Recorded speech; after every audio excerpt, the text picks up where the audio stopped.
Inzame zokuthinjwa komntwana zibangela uloyiko kwisikolo samabanga aphansi saseVukani eJabavu ebutsheni banamhlanje emva kokuba abantu ababini abangaziwayo bezame ukukhupha umfundi esikolweni. Omnye umrhanelwa ubanjwe ngamalungu oluntu ngelixa omnye kuxelwa ukuba ubaleke kwindawo yesiganeko ngemoto. Abazali ngoku bacela ukhuseleko olongezelelekileyo kunye nokubonakala kwamapolisa ezikolweni, besithi kufuneka amanyathelo aqinileyo ukukhusela abantwana nokubuyisela ukuzithemba phakathi kwentsapho. Phazamisekile ukufunda nokufundisa esikoleni samabanga aphansi iVukani endaweni yaseJabavu kulandela isigameko esishiye kuphakeme imimoya kubazali ngoLwesibili ekuseni. Kubikwa ukuthi owesifazane obegqoke isembatho sebandla thizeni nobehamba naye ngemoto babanjwe bezama ukweba ingane yesikole esangweni.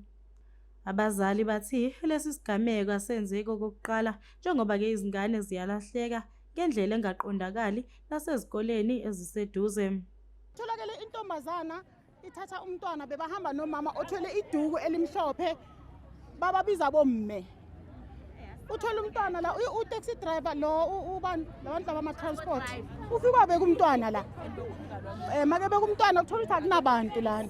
Lo weza ngemoto, mayeza ngemoto uthola umntwana umela uyambiza umntwana uthi emntwaneni woza bathatha umntwana umuphi R2 umfake emotweni. Kanti khona abazali ababhekile. Abazali mabebheka uthola ukuthi lo utshontsha umntwana kanti uprincipal uzothatha umprotect amfake ngapha. Khona manje akusikokucala umntwana abantwana betshontsho. Uyakhuluma ngale ntombazana ukuthi kudala iyenza lento le. Ene khona manje lento ayiqali ukwenzeka. Esiseka zange bawubona umbono. Bafuna ukuthi uzuyenzeke ngalo mntana lo yenzakala. NaseDonaldson the very same thing. Into esiyicelayo ukuthi into engabe iyayenzeka ukuthini okay.